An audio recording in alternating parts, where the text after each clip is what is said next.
ஆதாம் ஒரு தவறு பண்ணினார், கீழ்ப்படியாம போனார். அதனாலே இந்த பூமியே பாவத்துக்குள் நிறைந்தது. இயேசு கிறிஸ்து மூலமாக இவரை விசுவாசிக்கிறவன் நினைச்சான் பிழைக்கிறான்.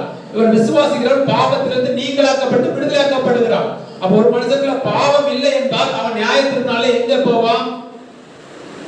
பரலோகத்துக்கு போவான். அல்லேலூயா. அப்போ இயேசு கிறிஸ்துவின் இரத்தத்தால் மீட்கப்பட்டவர்கள் நாம் வேதம் சொல்லுகிறது என்னை பற்றி விசுவாசத்தினாலே பாவ மன்னிப்பும் பரிசுத்தமாக்கப்பட்ட சுதந்திரத்தையும் அடையும்படிக்கு.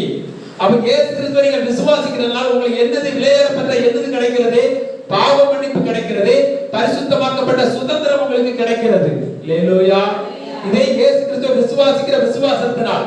அப்போ நீங்கள் நியாய தீர்ப்பு நாளிலே உங்களுக்கு நித்திய ஜீவன் என்ன செய்து உண்டு. அல்லேலூயா. ஆமென். அவர்கள் பிதாவாகிய தேவனை இயேசு கிறிஸ்துவை விசுவாசிக்கிற எல்லாருக்கும் நித்திய ஜீவனை கொடுக்க வேண்டும்ங்கிற திட்டம் யாருடைய திட்டம்?